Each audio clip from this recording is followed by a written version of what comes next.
คัพเค้กที่เนื้อเบานุ่มนะคะสำหรับคนที่ไม่มีเตาอบรวมถึงมีมะม่วงเยอะนะคะ เมนูนี้ไม่ควรพลาดกับคัพเค้กมะม่วงนะคะ ไม่พึ่งเตาอบกันนะคะ ขั้นตอนแรกเราก็ต้องใช้หม้อในลักษณะอย่างนี้เอาไปตั้งไฟก่อนนะคะ ปิดฝาหม้อให้สนิทเลยค่ะ ใช้ไฟกลางค่อนอ่อนอุ่นไว้ก่อนค่ะ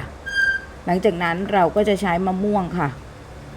และตามด้วยนมสดนะคะหรือนมโรงเรียนก็ได้ปั่นมะม่วงกับนมสดหรือนมโรงเรียนให้เข้ากันค่ะ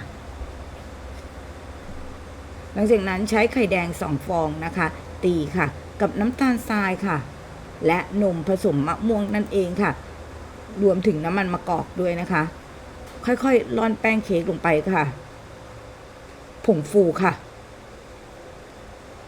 คนส่วนผสมให้เข้ากันนะคะค่อยๆคนนะคะไปทางเดียวกันนะคะอย่าให้เป็นเม็ดเป็นอันขาดนะคะขั้นตอนนี้ค่อนข้างสำคัญอย่าคนนานด้วยนะคะถ้าคนนานเค้กคุณจะเหนียวนะคะและไม่อร่อยความนุ่มจะหายไปนั่นเองค่ะคนนะคะให้เข้ากันค่ะในลักษณะอย่างนี้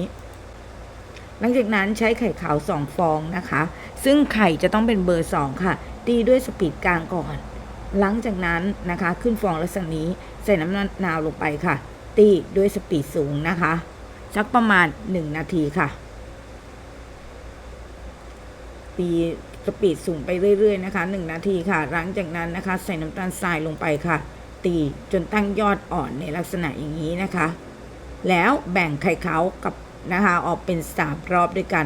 เอาไปใส่ในส่วนผสมของไข่แดงนั่นเองค่ะค่อยๆคนส่วนผสมให้เข้ากันนะคะจนเป็นเนื้อเดียวกันทั้งหมดเลยค่ะ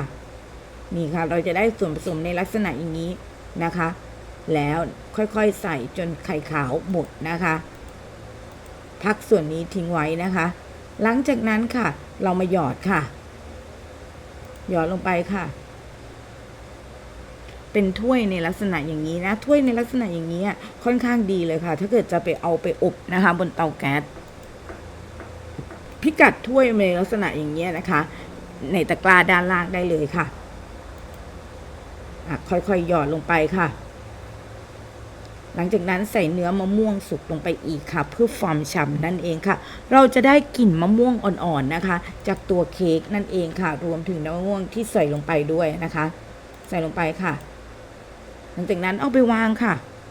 ในลักษณะอย่างนี้นะมันเป็นตะแกรงในลักษณะอย่างนี้ค่ะไม่มีน้ำไม่มีอะไรเลยนะคะอบนะคะด้วยไฟต่ำนะคะไฟต่ำสุดนะคะของเตาแก๊สที่จะทำได้หลังจากนั้นปิดฝาค่ะใช้ไฟต่ำนะคะอยู่ที่นะคะว่ามันจะสุกไวหรือเนื้อเค้กประมาณไหนนะ15 นาทีเป็นขั้นต่ำเช็คค่ะเห็นไหมคะไม่มีอะไรติดออกมาแล้วนะคะแสดงว่าเค้กนั้นสุกแล้วนั่นเองค่ะทีนี้เราจะมาจัดเสิร์ฟกันนะคะ